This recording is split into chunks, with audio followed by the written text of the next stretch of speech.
Assalamualaikum saya buat warahmatullahi Bu wabarakatuh. Bu Novita. Waalaikumsalam warahmatullahi wabarakatuh. Alhamdulillah pada kesempatan ini Ya, kita terakhir ini melakukan ruang kolaborasi yang kedua yaitu praktek, sesi praktek. ada yang bocor ya ini. Pada hari ini kita akan melakukan praktek ya, coaching masing-masing berpasangan. Sudah bisa dimulai Bu Novita? Dua orang, monggo. satu sebagai coach, satu sebagai kuci. Nah, untuk yang putaran pertama, nanti yang berperan sebagai coach adalah Bu Enis dan kucinya Bu Rizka, Bu Juli narasi. Untuk putaran kedua, nanti coachnya Bu Rizka, kucinya Bu Juli dan narasinya Bu Enis. Untuk putaran ketiga, nanti coachnya Bu Yuli, kucinya Bu Enis, narasinya Bu Rizka. Seperti itu Ibu ya. Nah, kita mulai dari putaran pertama. Monggo Bu Yuli jenengan bagian narasi. Ya, terima kasih Bu Enis sebagai narasinya untuk topik yang pertama atau kasus yang pertama adalah rekan Anda bercerita jika dia baru saja mendapatkan teguran dari kepala sekolah yang menerima laporan dari pengawas sekolah yang melakukan supervisi saat ia mengajar. Pengawas sekolah yang melakukan supervisi tampak keberatan ketika rekan Anda mengajar tanpa buku teks. Rekan Anda mengajar dengan memanfaatkan sumber-sumber belajar lainnya. Ketika diingatkan pengawas tersebut, rekan Anda menyampaikan jika ia tetap mengacu pada kurikulum walaupun tidak menggunakan buku teks. Pengawas tersebut tampaknya tersinggung dan memberikan laporan tentang hal itu kepada kepala sekolah. Bagaimana Anda menyikapinya? Terima kasih. Assalamualaikum Bu Rizka. Waalaikumsalam Bu Enis. Kemarin Bu Rizka bilang ada hal yang mau didiskusikan dengan saya ya? Iya Bu, ada yang mau saya ceritakan sama Bu Enis. Oh iya, mumpung ini anak-anak sudah pulang, berarti kita bisa ngobrol sekarang. Iya Bu, kerjaan saya juga kebetulan udah selesai. Terima kasih ya Bu waktunya. Oke, santai saja Bu Rizka, enggak masalah. Sebenarnya apa yang ingin Bu Rizka diskusikan dengan saya? Ini Bu, kemarin kan saya disupervisi oleh pengawas saat mengajar. Terus kayaknya ada yang salah dalam proses mengajar saya Bu. Oh, begitu. Berarti berkaitan dengan masalah tersebut, yang Ibu Rizka harapkan dari diskusi kita hari ini apa? Ya, saya inginkan yang ketidaknyamanan di hati saya ini tentang masalah saya kemarin ada solusinya Bu. Jadi saya berharap Ibu bisa kasih saya masukan begitu Bu. Oh. Emang permasalahannya bagaimana sih Bu, sehingga Ibu benar-benar gelisah dan merasa tidak nyaman? Itu loh Bu, kemarin saya disupervisi oleh pengawas saya saat saya mengajar. Dan kebetulan saat itu saya mengajarnya tidak menggunakan buku teks, tapi saya menggunakan media yang lain. Oh, terus bagaimana respon dari pengawasnya? Nah, itu yang jadi masalahnya Bu. Beliau menginginkan guru mengajar harus pakai buku teks. Oh, begitu. Nah, kalau saya boleh tahu, mengapa Ibu mengajar tidak menggunakan buku teks? Ya, saya kan sudah buat PowerPoint Bu. Saya mengajar juga udah pakai proyektor, alat peraga juga. Saya menyiapkan juga mengajarnya tetap mengacu pada kurikulum. Kenapa saya masih harus pakai buku teks? Nah, apakah yang Bu Rizka lakukan sudah jelaskan sama pengawas? Sudah Ibu jelaskan sama pengawas? Sudah Bu, tapi sebenarnya beliau tersinggung dan tidak menerima penjelasan saya. Saya jadi bingung nih, kok beliau ekspresinya langsung begitu, gak enak gitu Bu. Saya kan jadi merasa tidak enak begitu. Menurut Ibu apa saya salah? Nah, oke. Menurut saya sebenarnya Ibu tidak bersalah menggunakan PowerPoint. PowerPoint kan rangkuman dari materi dari buku teks. Mungkin pemahaman pengawas tentang hal ini tidak sama dengan cara berpikir kita.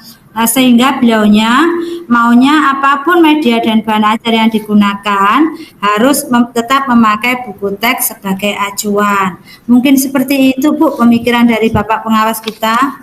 Oh, mungkin juga ya Bu ya. Terus kira-kira solusi apa yang Bu Rizka pikirkan untuk masalah ini? Ya karena pengawas sepertinya sudah melaporkan juga hal ini kepada kepala sekolah dan cepat atau lambat saya pasti juga akan dipanggil kepala sekolah Bu. Saya harus siapkan jawaban sesuai kondisi dan alasan saya tadi Bu. Benar sih Bu Rizka. Sepertinya kepala sekolah juga harus tahu alasan dari Bu Rizka dalam hal ini biar tidak hanya menelaah laporan dari pengawas yang berasal dari satu pihak. Maksud saya juga begitu Bu Enis.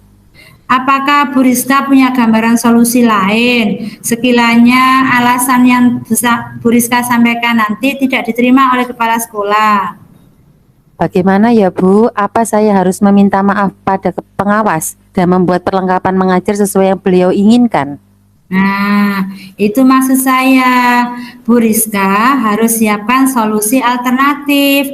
Sekiranya alasan pertama tidak diterima oleh kepala sekolah, jadi tidak memperuncing masalah. Seperti itu Bu Rizka.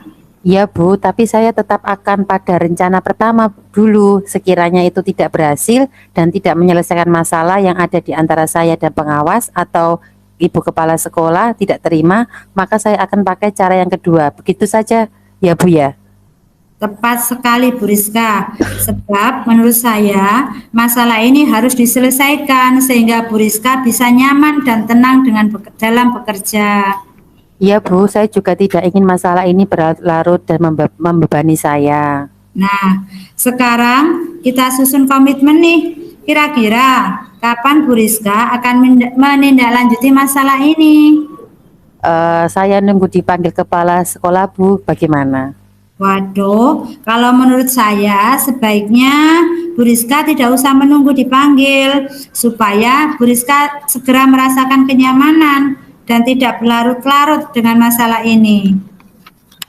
Iya sih, berarti baiknya saya menghadap ke kepala sekolah saja ya Bu, nggak usah nunggu dipanggil. Ya, mungkin sebaiknya begitu Bu Rizka.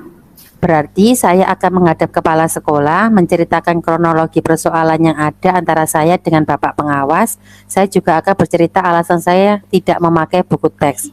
Nanti kalau Bapak kepala sekolah juga tidak menerima alasan saya dan menilai yang saya lakukan memang salah, ya artinya saya yang harus meminta maaf dan merubah gaya mengajar saya.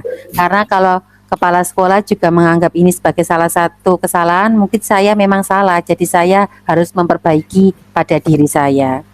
Iya Bu Rizka, ya betul sekali Bu Rizka. Terkadang sesuatu menurut kita itu baik, tapi belum tentu menurut orang lain ya. Bu Rizka sangat bijaksana, berani menghadap kepala sekolah. Kira-kira kapan Bu Rizka akan menghadap kepala sekolah? Aduh, kapan ya menurut Ibu? Ya, kalau menurut saya secepatnya Bu Rizka, supaya masalahnya segera selesai dan Bu Rizka bisa tenang. Ya Bu, mungkin sebaiknya memang demikian. Besok selesai mengajar, saya akan menghadap kepala sekolah untuk menyelesaikan masalah ini. Terima kasih sarannya ya Bu Enis. Ya Bu Rizka, sama-sama. Semoga masalah ini segera terselesaikan dan Bu Rizka kembali nyaman bekerja. Oke Bu, kalau begitu saya permisi ya Bu. Ya Bu Rizka, sukses selalu untuk Bu Rizka. Terima kasih. Sudah. Ya, itu tadi namanya skenario coaching dari Bu Enis untuk Bu Rizka ya. Selanjutnya kita lakukan putaran yang kedua yaitu dengan coachnya Bu Rizka, coachnya Bu Juli, dan Bu Enis sebagai narasi. Oke Bu. Oke ya, kita mulai ya. Oke. Bu Juli, salah seorang guru SMP negeri di Kabupaten Lamongan. Beliau tidak mau melakukan pengembangan diri, meskipun sudah sangat dituntut oleh pekerjaan dan karirnya.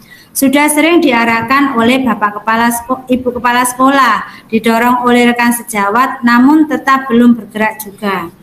Bu Rizka sebagai teman sejawat ingin menyelesaikan permasalahan tersebut dengan menggunakan kucing alur tirta. Tujuannya yaitu nanti dapat menggerakkan teman sejawat untuk terus mengupgrade diri dalam bidang IT untuk memenuhi tuntutan perkembangan dalam pembelajaran. Jadi nanti Bu Rizka akan berbincang santai dengan Bu Juli dan bertanya tentang masalah yang dihadapi oleh teman sejawatnya itu. Monggo silakan Bu Rizka dan Bu Juli. Assalamualaikum Bu Yuli. Maaf Bu Rizka, kebalik. Saya dulu. Oh Bu iya, Rizka coachnya kan? iya Bu Eni, saya coach dah. Coachnya Bu Rizka. Oke, Iya. oke. Oke. Assalamualaikum Bu Rizka. Waalaikumsalam Bu Yuli. Kebetulan sekali. Kemarin sebentar ada hal yang ingin saya sampaikan Bu. Ada apa ya Bu Rizka? Sepertinya penting banget. Begini, sesuai pengamatan saya, Bu Yuli ini kok jarang terlihat mengikuti pelatihan-pelatihan. Kalau boleh tahu kenapa ya?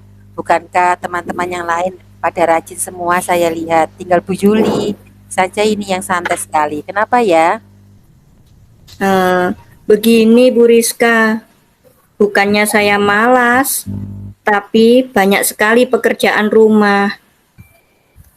Oh begitu. Kalau soal pekerjaan rumah itu semua saya kira sama saja Bu. Tidak bisa jadi alasan Bu. Oh iya Bu. Bu, saya itu malas ikut pelatihan online karena saya tidak bisa, juga tidak ahli dalam bidangnya. Sebentar-sebentar lain lagi materinya, besok lain lagi. Saya itu mau fokus di satu hal saja Bu. Oh begitu. Mengapa Bu Yuli merasa tidak bisa atau tidak ahli? Ya karena dulu pernah ikut pelatihan tapi tidak bisa mengaplikasikannya. Coba sekarang tolong disebutkan kira-kira kekuatan dalam diri Bu Yuli tentang pembelajaran dengan IT itu apa?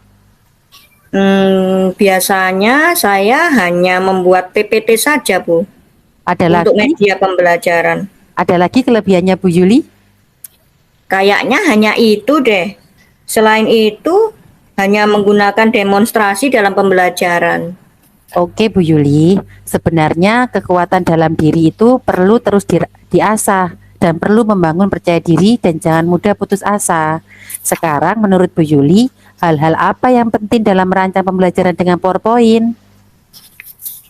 Setahu saya, materi pembelajaran, kemudian alur pembelajarannya jelas, supaya materinya menarik dan dapat dipahami anak-anak. Ya, sebenarnya Bu Yuli punya potensi membuat pembelajaran dengan PowerPoint yang bisa terus dikembangkan. Selama ini, model PowerPoint seperti apa yang sudah Bu Yuli kembangkan? Selama ini, isi PowerPoint saya hanya teks dan gambar. Itu saja. Jadi materi dan gambar saja, Bu Rizka. Tentunya yang sudah dibuat sangat bagus ya Bu. Tapi tahukah Bu Yuli bahwa PowerPoint bisa dikembangkan menjadi pembelajaran yang interaktif sehingga memungkinkan untuk bisa memilih materi dan juga bisa dilengkapi dengan kuis yang bisa dipilih jawabannya seperti sebuah games. Saya juga sudah mendengarnya, tapi saya belum bisa mempraktekannya, Bu. Sekarang ini perkembangan teknologi luar biasa pesatnya loh Bu, setiap detik berkembang terus. Jadi yang penting Bu Yuli tahu perkembangan yang ada, jangan diam, jangan santai terus, sambil kita tetap fokus pada ilmu dan keterampilan yang kita sukai. Iya juga sih, Bu. Oke, baik Bu Yuli. Kalau begitu, langkah apa yang akan dilakukan untuk mengembangkan kemampuan merancang pembelajaran dengan PowerPoint yang sudah Bu Yuli kuasai? Menurut saya, yang bisa saya lakukan perlu mengikuti pelatihan membuat PPT untuk mengembangkan kemampuan saya dalam membuat PowerPoint tadi menjadi lebih baik lagi, Bu. Oke, bagus sekali Bu Yuli. Dengan mengikuti pelatihan baik offline maupun online dapat mengembangkan kemampuan kita dalam bidang yang kita sukai. Saya yakin kok Bu Yuli pasti bisa membuat PowerPoint yang interaktif dan menyenangkan untuk pembelajaran yang lebih baik lagi. Terima kasih pencerahannya, Bu Rizka. Insya Allah, mulai sekarang saya tidak akan santai lagi dan akan mengikuti perkembangan yang ada. Selanjutnya, saya akan mengatur waktu agar bisa mengikuti banyak pelatihan. Saya akan lebih aktif mencari pelatihan yang saya senangi, akan belajar otodidak juga melalui YouTube dan sarana lain yang ingin saya dalami. Baik Bu Yuli, semangat terus ya mengikuti berbagai pelatihan ya. Semangat Bu, pasti bisa kok Bu Yuli. Terima kasih Bu Rizka. Ya, sama-sama Bu Yuli. Oke ya. Demikian tadi percakapan coaching antara Bu Rizka sebagai coach dan Bu Yuli sebagai coaching. Sekarang kita mengikuti putaran ketiga yaitu coachnya Bu Yuli, coachingnya Bu Enis dengan Bu Rizka narasi. Silakan Bu Rizka mulai. Oke, terima kasih Bu Enis dan Bu Yuli. Saya mulai. Bu Enis menemui Bu Yuli untuk bercerita bahwa dia kemarin ditelepon oleh Bapak Kepala Sekolah karena tidak masuk kelas atau mengajar tanpa alasan dan tidak mengirim tugas di kelasnya. Bu Enis merasa gelisah karena sebenarnya keadaan seperti ini tidak diinginkan oleh beliau. Bu Enis merasa bingung antara pekerjaan dan tugas yaitu mengajar di kelas saat ada jam mengajar dan keluarganya karena anaknya sakit. Sehingga beliau panik dan lupa tidak izin dan mengirim tugas di kelasnya. Bagaimana Bu Yuli menyikapinya? Oke. Assalamualaikum Bu Yuli. Waalaikumsalam. Bu Enis, ada apa? Kelihatannya kurang bersemangat. Iya Bu, saya ada sedikit masalah. Ada yang mau saya ceritakan sama Bu Yuli. Apakah Bu Yuli ada waktu? Iya Bu Enis, silahkan. Kebetulan saya sudah selesai mengajar. Terima kasih Bu Yuli. Oke, santai saja Bu Enis. Ada apa? Sepertinya ada masalah penting nih. Sebentar Bu, baterai saya low. Ya. Bentar. Nanti diulangi lagi.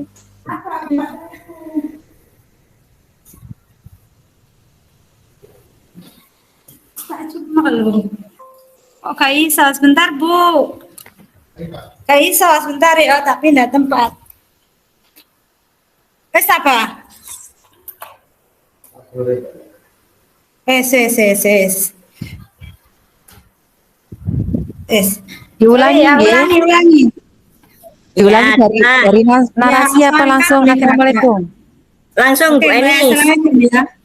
Oke. Ya. Assalamualaikum Bu Juli. Waalaikumsalam Bu Enis. Ada apa? Kelihatannya kurang bersemangat. Iya Bu, ini ada sedikit masalah. Ada yang mau saya ceritakan kepada Bu Juli. Apakah Bu Juli ada waktu? Iya Bu Enis, silakan. Kebetulan saya sudah selesai mengajar. Terima kasih Bu Juli. Oke, santai saja Bu Enis. Ada apa? Sepertinya ada masalah penting nih. Iya Bu, begini. Kemarin saya ditelepon oleh Bapak Kepala Sekolah. Oh begitu. Berkaitan dengan masalah itu, apa yang Bu Enis harapkan dari diskusi kita hari ini? Ya, saya merasa tidak nyaman Bu, dan saya ingin ketidaknyamanan yang saya rasakan ini berkurang Bu. Saya berharap mendapat solusi dari Bu Juli. Bu Juli bisa memberi masukan kepada saya. Seperti itu Ibu yang saya harapkan. Memang permasalahannya apa Bu? Sehingga Bu Enis merasa gelisah seperti itu. Itu loh Bu, kemarin saya ditelepon Bapak Kepala Sekolah karena saya ada jam dan saya tidak masuk.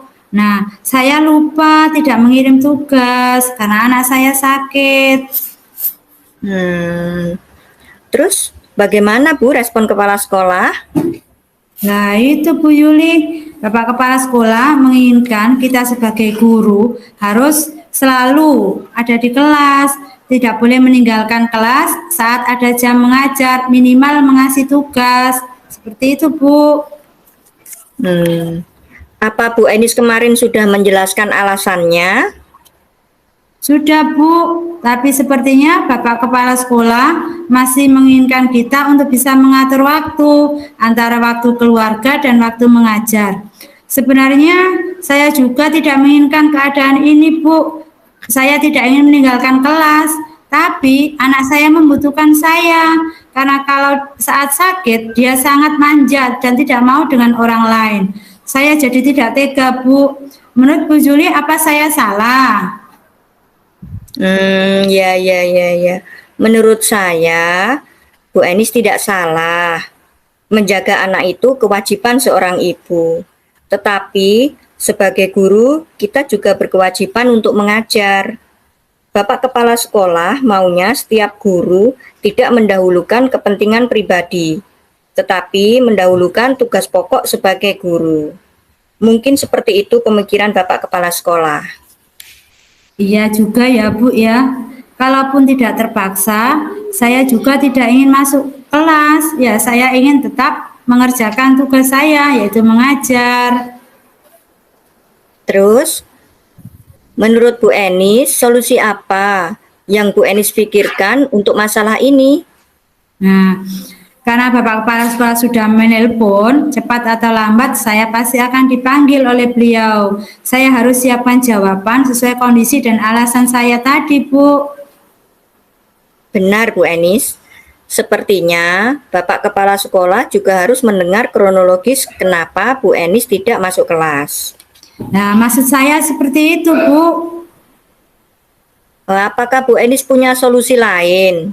Sekiranya alasan itu nanti tidak diterima oleh Bapak Kepala Sekolah, Bagaimana ya Bu ya?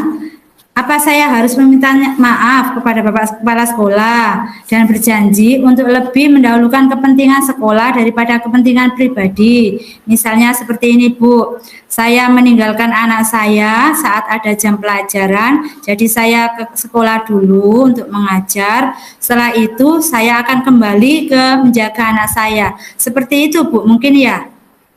nah itu maksud saya Bu.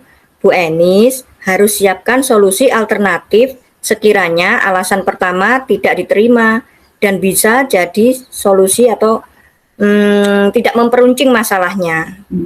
Iya Bu, tapi saya akan tetap pada rencana pertama yaitu menyampaikan kronologis kejadian sehingga berharap Bapak Kepala Sekolah paham akan kondisi kita. Tapi sekiranya jika itu tidak berhasil, artinya Bapak Kepala Sekolah tetap menghendaki saya untuk tetap mengajar, maka saya akan sampaikan alternatif kedua. Begitu saja ya Bu ya. Tepat sekali Bu Enis.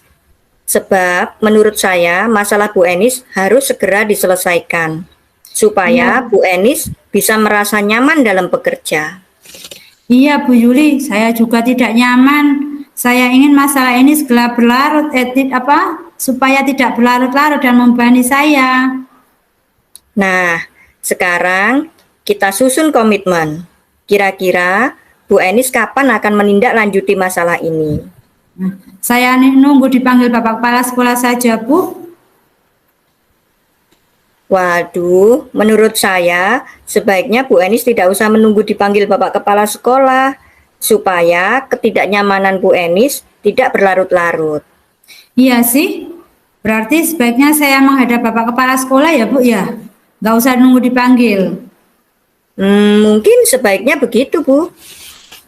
Berarti saya akan menghadap Bapak Kepala Sekolah, menceritakan kronologis kejadian, sehingga kenapa saya tidak bisa mengajar. Nah, nanti kalau tidak berhasil, saya akan tetap menyampaikan alternatif kedua. Saya harus meminta maaf dan berjanji untuk tidak mengulanginya. Saya akan mendahulukan kepentingan sekolah daripada kepentingan pribadi. Ya, misalnya tadi saya akan meninggalkan anak saya sebentar, seperti itu Bu ya. Iya, benar sekali Bu Enis. Terkadang memang sesuatu yang menurut kita tepat belum tentu baik menurut orang lain. Bu Enis bijaksana sekali. Jadi, kapan Bu Enis akan menghadap kepala sekolah? Menurut Bu Juli kapan ya? Secepatnya saja Bu, supaya Ibu segera tenang dan masalah terselesaikan. Iya Bu, mungkin besok sebelum mengajar saya usahakan menghadap Bapak Kepala Sekolah untuk menyampaikan masalah ini. Terima kasih Bu Juli atas sarannya. Iya Bu Enis, sama-sama. Semoga masalah ini segera terselesaikan dan Bu Oke. Enis kembali nyaman bekerja. Oke Bu, terima kasih atas sarannya. Kalau begitu saya permisi Bu. Iya Bu Enis, sukses selalu untuk Bu Enis. Terima kasih. Assalamualaikum. Waalaikumsalam.